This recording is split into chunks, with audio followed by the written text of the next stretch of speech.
Korang tahu tak, masa World War, a lot of people tend to dress more neutral, black or white. But right after World War ended, during the 1950s to the 1960s, we see a lot of resurgence towards bold colour. History is repeating itself again sekarang because during COVID, people are more leaning toward neutral.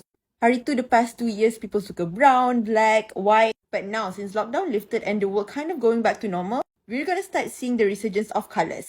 Hari ni, jom look into some of the predicted trend for 2023 so you can be ahead of everyone.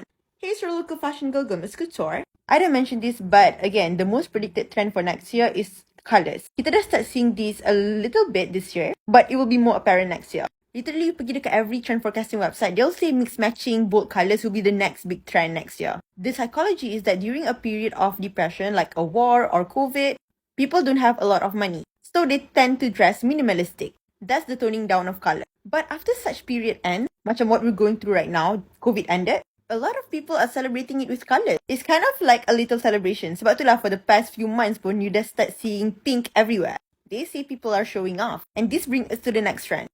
Embellished bags. Bags yang ada diamond kecil-kecil ni. It's predicted to be a big trend next year. Around May to July macam tu, you perasan that Prada and Balenciaga both released their version of Prada Nylon and City Bag, both covered in diamonds. I'm not sure if it's real diamonds lah, but you see it's embellished. I honestly can see the sparkly and glam taking over 2023. They even have it for shoes as well. Are you a fan of this trend? Because I know I'll be riding on this one. And the next one, you guys must have heard of this, is the belly flat punya trend. Miu Miu just released their own punya belly flat, and it's everywhere. From what I see, a lot of fashion bloggers are starting to wear belly flats again. And I also start seeing it everywhere on Pinterest. By next year, I'm sure H&M or Zara are going to mass produce this one, and it's going to be the next big trend. How this also happened is also because people saw this picture of Lily Rose Depp and Matilda Jaff in belly flats and jeans and start thinking it's the most amazing thing ever. And of course, because it's Matilda and Lily Rose, the girls are taking notes to follow. And then we have the mesh trend. So what is mesh? Mesh is a style that uses see-through material, macam jarang. So you can see a part of your body, but not entirely.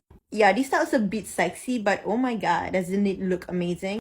Also, the past few years, people really like the I don't really care look. Macam quite messy, but still pretty. This is perfect for that. We see this style a lot dah actually dekat runway this year, especially dekat Blue Marine. But several other brands macam Shu Shu Tong, Fancy Clock, yang very famous pun, their collection feature a mesh top or a mesh dress, something related to mesh. And then we have the leg warmer. It's like a very high sock, but the sock goes over the heels or over the shoes. I have no idea how this trend started, but it became all over the internet in a matter of few weeks. This one is not really suitable for Malaysian weather, but knowing Taman Paramount kids, I feel like they'll rock this regardless of the weather. These are just some among many predicted trends for next year. I'm gonna do a part 2. But before that, comment which one of these trends are your favorite, or you will try. And comment which trend are you predicting to be big next.